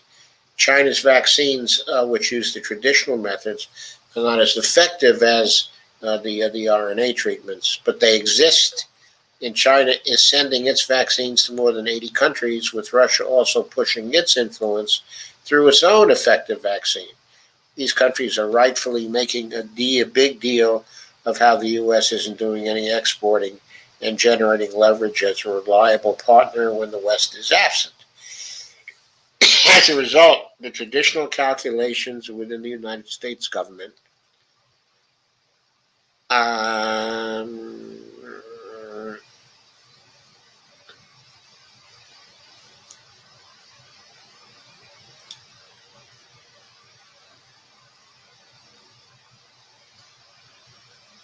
I'm sorry, I lost the thread on this. As a result, the traditional calculation within the U.S. government changed from pro-pharma to anti-pharma. The people in charge of money and guns took the progressive position because that position was a way to counter Russian and Chinese vaccine diplomacy and to keep the economy free from a renewed pandemic threat. Treasury and State Departments, the National Security Council, and the National Economics Council all supported the waiver. So did the United States Trade Representative Office, led by Catherine Tai, who made the final case to Biden. As an aside, I worked on the Hill for 6 years, and the U.S. Trade Representative was always the center of corporate power in government. But for USTR to go against pharma is truly the world turned upside down. The pharmaceutical industry is doing what smart organizers would do to defeat this proposal. They're getting key allies such as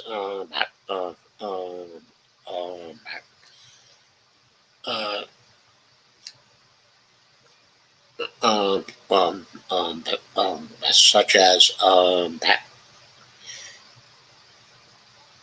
Angela Merkel of Germany to come out in opposition to the waiver and will attempt to delay it as long as possible. Moreover, the actual details of the waiver matter, so the battle really is just beginning at the WTO. And even with IP waivers, making the mRNA vaccines is extremely difficult, so the U.S. will have to force Moderna, BioNTech, or Pfizer to engage in technology transfers.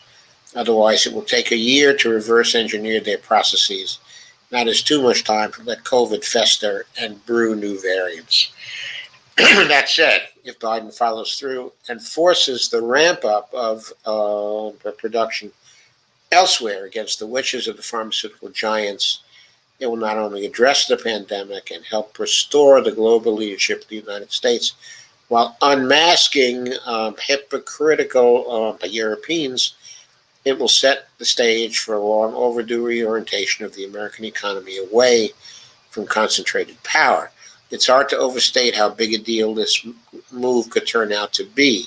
Biden just showed that Big Pharma, one of the most powerful forces in American and global politics, is not untouchable. One analogy would be Teddy Roosevelt launching an antitrust suit against the giant railroad combination, the Northern Securities Corporation, in 1904. And Roosevelt made it clear that J.P. Morgan, who engineered the merger, was not the boss of America. Okay, another analogy was when Ronald Reagan fired 11,345 striking air traffic controllers who had gone out on picket lines demanding better working conditions and higher pay in 1981. This action was no isolated attempt to deal with the labor dispute. It was a signal to employers throughout the economy that the day of organized labor was over. It was, in the word of law and economics scholar Richard Posner, one of the defining moments of the Reagan administration. This week, Joe Biden did something that could turn out to be similar, but not in terms of political philosophy, but in terms of making a signal that the architecture of U.S. politics is now different. Of course, making this signal meaningful requires real follow-through, and there are many reasons to imagine it will fall apart.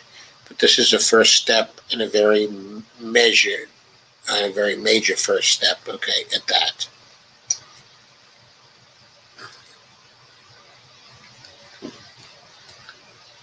Okay, there's some more here on monopoly, but I've gone way over my time, so I'm going to leave this to you to read. I'm also not going to cover two things I plan to cover, but will briefly mention. First, there's an article from Truthout saying tax dodgers owe us over $7 trillion, says Secretary Janet Yellen. Now she's saying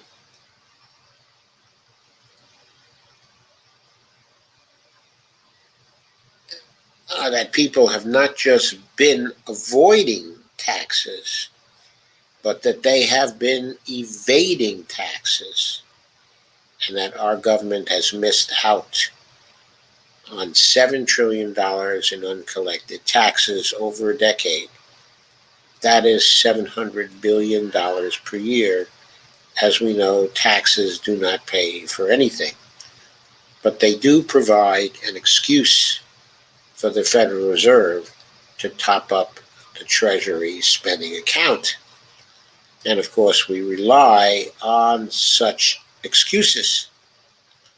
So, this article, okay, is a very important one. The claim is a very important one. If true, there's $7 trillion out there to take in, which would then create the policy space that's needed for much of the Green New Deal. So this article is very important. I urge you to read it. And there was another final article I wanted to go through. I've linked to, but the U.S. voters want much more COVID-19 relief, and they want it now. This was a poll. I believe it's Data for Progress. Okay, I'm not going to go through the results. Suffice it to say that there are huge margins in favor of more relief, that people are not satisfied with simply the American Rescue Plan. They want much more relief now. They want it in terms of jobs. They want it in terms of also payments. They like the idea of the Thrive Act, in other words, a real recovery act, and they want, it now. So in the coming months, this is going to be a force on Biden. It's going to be pressure on the administration to do something important. So I wanted to end on that note, and now I will consider your comments. Well, I got through it without too much in the way of sneezing and coughing. So I guess that's pretty good, people.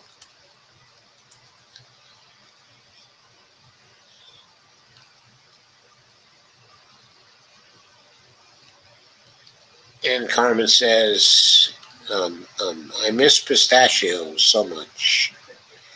Steve Gonza says, Israel's military clarified that its ground forces have begun fighting with Palestinian militants, but have yet to enter Gaza.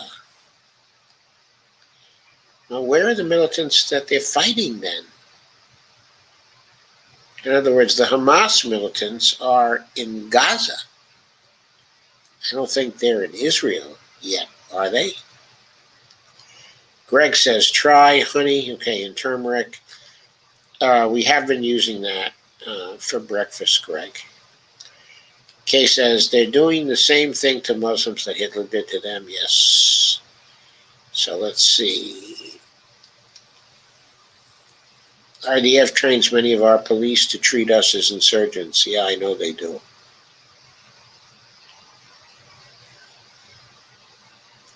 And Greg says, they train G4S mercenaries in the UK and are in bed with former UK PM Theresa May.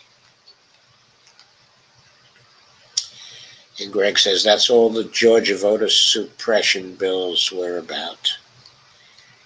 Kay says, Obama sucks. Yes, and he sucked big.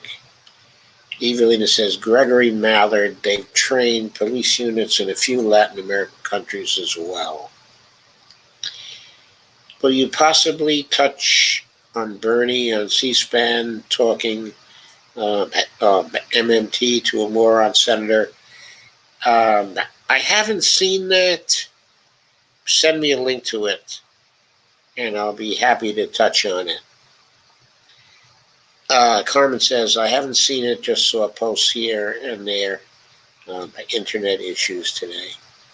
Kay says, New York State is wanting single payer in their state, trying to get it passed now. Well, probably New York State is one of the few states that will be able to afford it because the tax base will be big enough, okay, for them to get it, especially if they pass financial transaction taxes, okay, on Wall Street. Even when it says really wasn't aware, okay, says yes, I watched it, okay, on an Our Revolution post on it today, Evelina. Even says it would be a good thing, too good to be true, laugh out loud, Gregory Mallett said, prick Snyder. And Kay says, I agree. I think Snyder's a felon, but they're not trying to prosecute him. And Greg said, I'm concerned with the GQP gerrymandering districts here in Georgia now. Cases, look at Jim Jordan's gerrymandered district in Ohio. Shake my head. Dan Law says, love your analysis. It's spot on. Obama was and is a Clintonite on steroids who gives a good speech. Yep, couldn't agree more. In fact,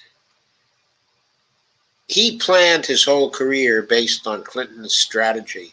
When he saw how rich Clinton was getting after his presidency, Obama determined then and there he was going to do the same thing for his family.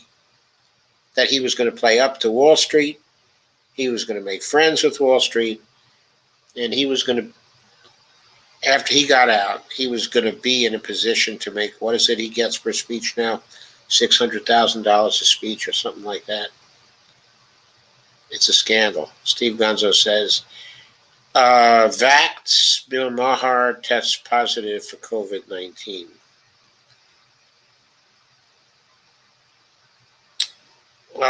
UTOH. I'm not sure what UTOH is, but I'm sure I should know, and I'm sure you'll tell me. Sandy. Carmen Muniz says, Cinnamon Mansion sticking those knives deeper and deeper in to the back of the starving supermodel we call democracy. Good turn of the phrase there, Carmen. Starving supermodel we call democracy. Okay, says, I got a J&G vax a month ago, but will still wear a mask around others. Now, we wear masks around others too, indoors still. But guidance came from the CDC today that said, except in special circumstances, there's no need to wear masks either outdoors or indoors anymore. There was an announcement actually by CDC today. And Steve says, Blackwater founder Eric Prince colluded with British ex-spy to bankroll and train Project Veritas operatives in a scheme to entrap and discredit Trump's opponents, including FBI employees and high-level Canada officials who Trump considered disloyal. Central to the operation was Richard Seddon, a former undercover British spy who was recruited in 2016 by Eric Prince to train Project Veritas operatives to infiltrate trade unions, Democratic congressional campaigns, and other targets.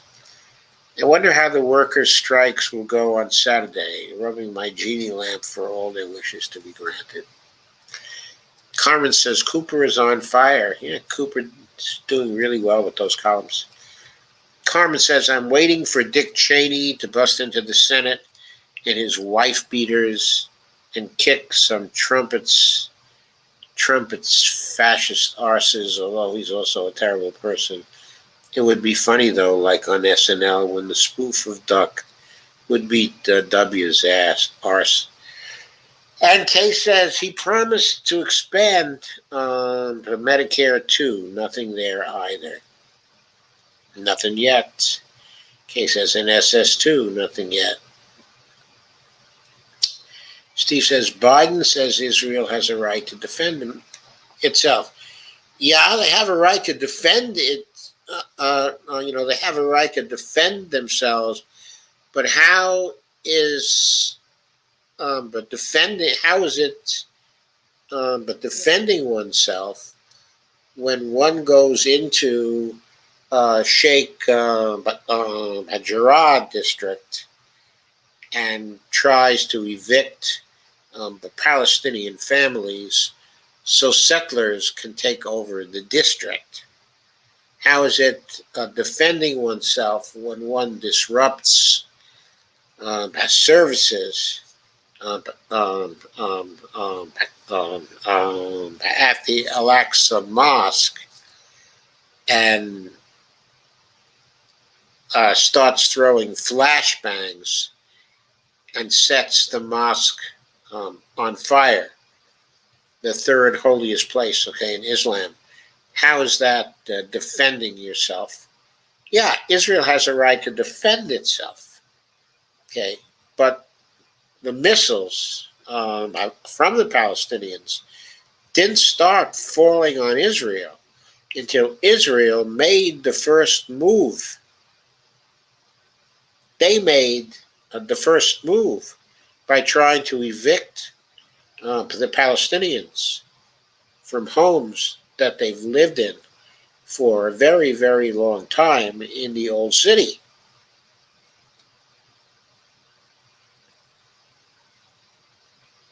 Kay says he's a warmonger, Steve Gunzo. Death toll from Israel's ongoing onslaught has reached 109 Palestinians, including 28 children and 15 women. 43 women and children, almost half the number that they've killed. Kay says, we need DC statehood for more Dem senators. Kay says, Ron Cooper's very good. Kay says, filibuster has to go now. Nearly 2 million jobless Americans are set to lose their pandemic unemployment benefits early, with Georgia, Arizona, and Ohio becoming the latest Republican-led states to announce they would cease providing enhanced federal jobless benefits.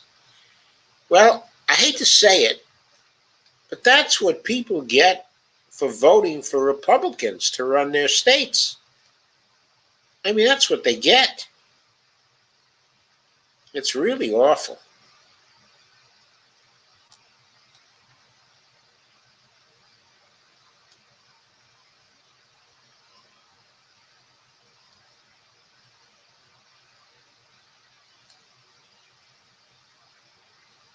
Okay, says Ohio sucks bad. Steve Gonzo says Joe Manchin is a McMitch Democrat. Carmen Yunus says, sorry, but the Duck Cheney comment above autocorrect is having its way with me while I'm distracted playing video games and listening in, trying to deal with leg bone pain from weather change, no meds. Oh, God. Sorry to hear it, Carmen. Kay says, I heard the Bank of America's in trouble again now. Worst bank I ever dealt with. Steve says, company defies Michigan governor's order to close the pipeline. Huh. Well, the Michigan governor can send in National Guard troops, right? And close the pipeline. And that would be a twist. But National Guard troops are usually defending pipelines. Maybe they can be sent in now to close the pipeline. Evelina says, if that happens, we'll be back to having no immunity at all. Exactly, Evelina. Steve Gonzo, you mean like hiring Christopher Steele to create a phony dossier and sell it as the truth to the whole world to destroy Trump? Weigh the marbles and see who has done the most damage. Sandy says it's all about money. Disgusting. There are partially idle factories in India right now due to lack of the raw materials to make vaccines. Disgusting is right. The whole country and the EU are all about the money these days. Steve Gonzo says that Representative Omar called Israeli PM Benjamin Netanyahu an ethno-nationalist on the floor of the House.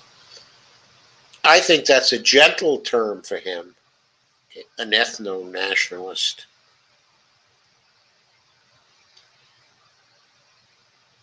I mean, he's a fascist. He's an out and out fascist.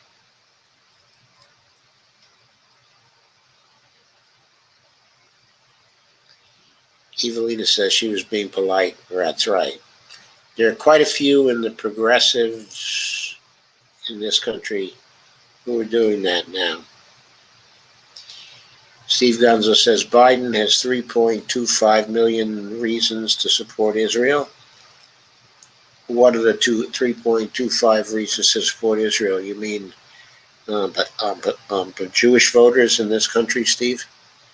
Because if that's what you mean, uh, I think polling is showing that a majority of Jewish voters these days agree that the Palestinians are getting the shaft from Israel, and they don't like it. We don't like it. We who are supporters of Palestinian human rights don't like Israel's policies, Netanyahu's policies. And we're not going to be more likely to vote for Biden if he continues to support those policies. Steve Gonzo says, bald Biden. If they were not in Israel, we would have to invent one to make sure our interests by war are preserved. America's support for Israel's security is unshakable, period. Israel bombed an orphanage last night with military hardware paid for by the U.S. and probably manufactured in the U.K.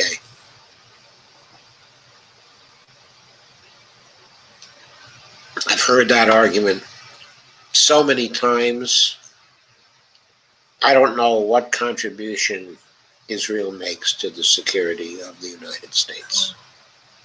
In any case, whatever contribution it might make is not worth the violations, of human rights constantly committed by the Israelis. Steve says,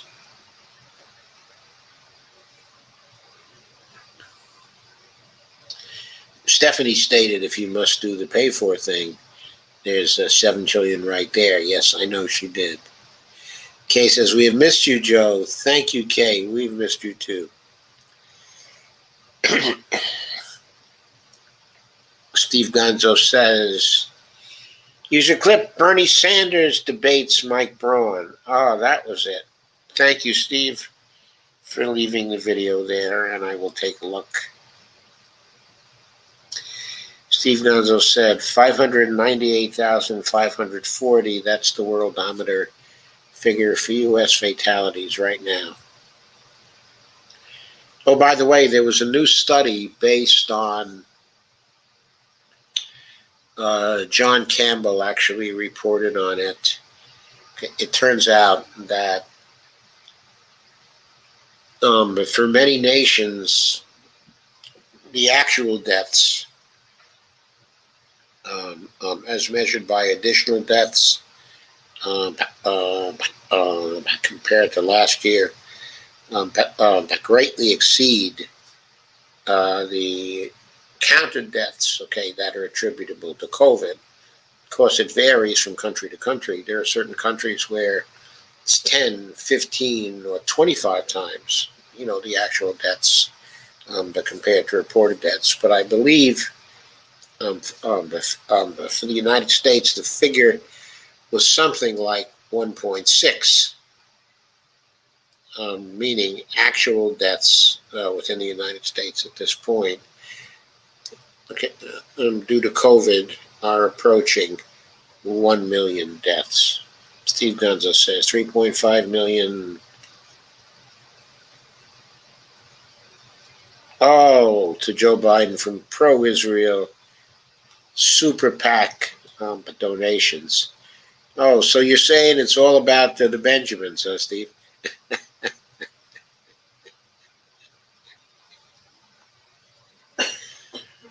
I really didn't see anything anti-Semitic in that comment, by Omar that she was called on the carpet for.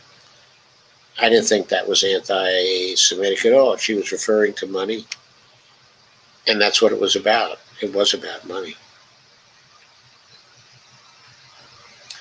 If she wasn't trying to be colorful, she could have said it's all about the money. and that would have been it. Okay, folks, I must confess that even though I did pretty well with my sinuses tonight, I am feeling a little worked out right now. So thank you for coming. Thank you for being here. Quite a few of you were here today. I enjoyed that. I hope you enjoyed what I did today. I enjoyed your commentary and your help. And I'll be back on Saturday night, as long as the creeks don't rise again. Okay, but I'm not expecting them to now, considering how well this particular session went. Oh, one more thing, okay, I want to tell you. We'll be joined for a little bit of time on Saturday night by Shane Coughlin, who's from KRTD Media. And KRTD Media has been, they're starting to set up a series of U.S. solutions summit, and they're going to have one, okay, that's later this month. And Shane is going to come on to tell us about that. They have a real big Zoom conference that's scheduled. They're going to have another big one, which is going to be 90 days later. Part of that is going to cover issues that arise, okay, with MMT. Okay. The other thing I have to announce is that it's very likely that when I come on board on Saturday night, okay, 9 o'clock, that by then I will have the capability to simultaneously stream to KRTD Media as well as to YouTube and to Facebook. So there'll be a third place that you can go to find me, and StreamYard should be able to integrate the comment stream. I expect it to be able to anyway from KRTD Media. So Sandy says, thank you, Joe and Bonnie. Thank you, Sandy. Steve Gonzo says, feel better, Joe. Dolores says, thank you. Good night, all. Lana says, good night, and glad you are feeling better. And Bonnie. Thank you, Lana. And Kay says, thank you, Joe, and all, for another great discussion. I love you all, and we love you, Kay. Carmen says, milk thistle supplements also knock a cold out of the park. Great show tonight, as always. Wishing you the benefits of good health and good fortune. Milk thistle supplements, I don't really think I have a cold. I think it's just a sinus infection. So milk thistle supplements good for sinus infections. I'd also have to check to see if they interact with the medication I'm taking.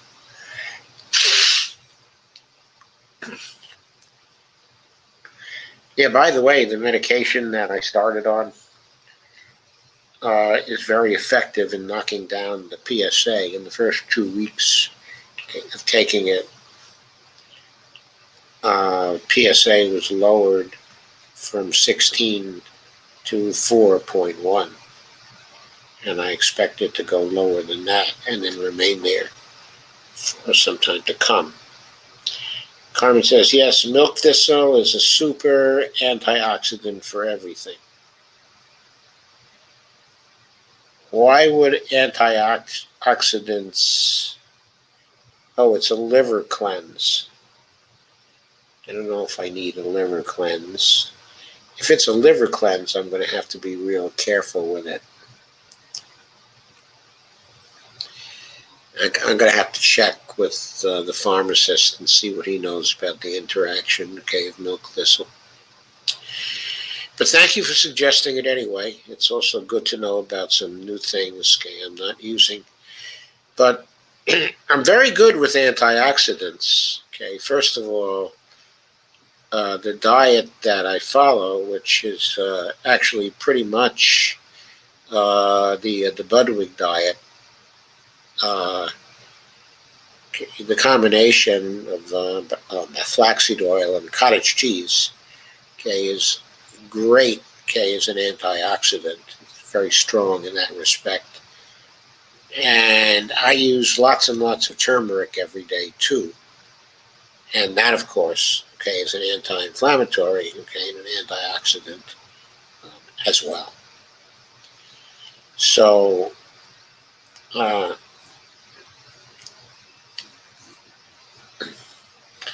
anyway, it's time to say good night.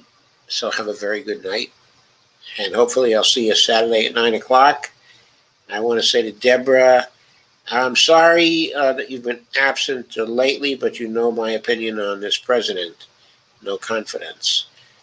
Yes, I know your opinion on the president, but even though I talk about the president, I mean, it's not as if, as if I'm the number one fan of the president.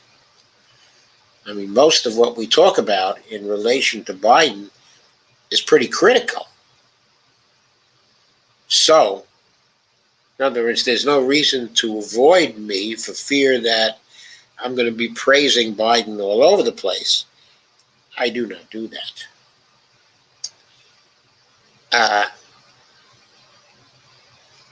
Carmen says the plant is the property. It's super good stuff. Steve Gonzo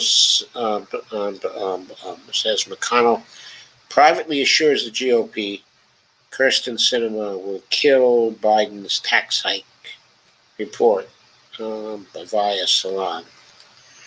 Well, I mean, maybe she could make a deal with the Republicans, okay, in Arizona to run as their candidate the next time.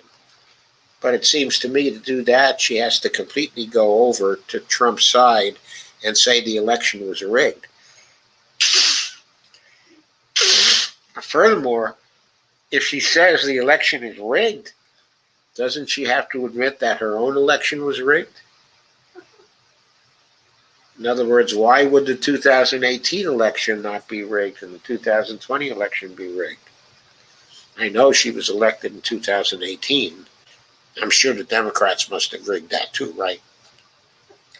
Carmen Muniz says, but she's a betrayer. I don't think she can get the nomination for the Republican Party, okay, in Arizona. So I don't think she has anywhere to go except for the Democratic Party. And since she doesn't have anywhere to go, it seems to me that she's going to have to knuckle under or face Biden's wrath. A president who's got a problem with a senator has enough power to make things very uncomfortable for that particular senator. There are all kinds of things that you could do in relation to withholding certain payments to states and, just treat the whole state very badly because its senator, has pissed you off. And then she can scream all she likes, but she won't be very popular, okay, in Arizona then. I don't think she's that popular now. I suspect her approval rating there is under 40%. Anyway, good night. Sleep tight. Happy dreams.